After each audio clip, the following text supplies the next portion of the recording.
stand-up paddler and the owner of Paddling Fitness.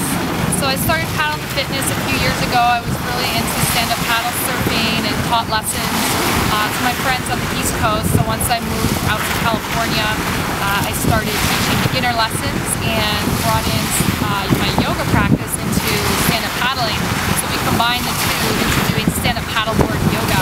That's a little bit about what I do in San Diego.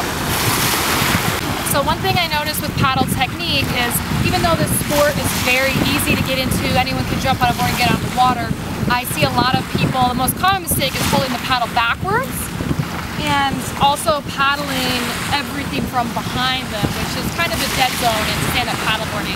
You want your whole stroke to be in front of you. So when you're paddling, there's three phases to your paddle stroke. There's entry, power, and recovery. So you want that blade angle facing forward, a nice reach, straight around the front of your board. You don't ever want to overextend and put a lot of pressure on your shoulder. A nice soft reach, and drive that paddle in, submerge the entire paddle blade, and so that's your entry. And then that puts you into your power zone. So in your power zone, you really want to be generating everything from your core. It's not supposed to be a bicep workout. You really should feel it in your abs and obliques when you're paddling. So almost like you're trying to drive the top of that paddle down into the water using your body. And you want to propel yourself, your board forward. It's not bringing the paddle towards you. So if you keep that in mind and you feel it in your abs, then you know you're doing it right. And then you want to release your paddle by your feet. If you're going all the way back here, that's just wasted energy.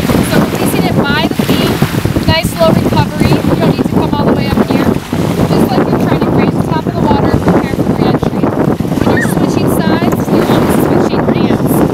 On the left side, it should look like this. So that's a quick intro to stand-up paddling technique.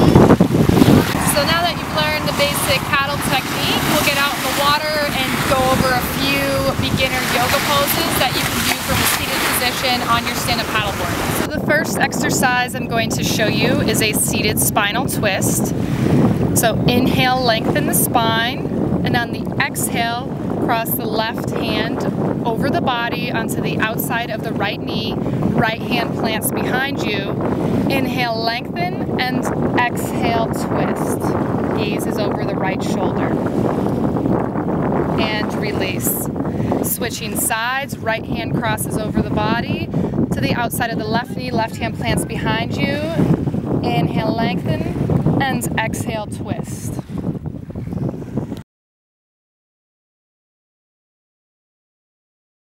So the next pose we're doing is a modified seated half moon. So this is a nice side body stretch. So inhale, lengthen the arms, and on the exhale, grab the left rail with your left hand and slide the right hand over, stretching that right side body.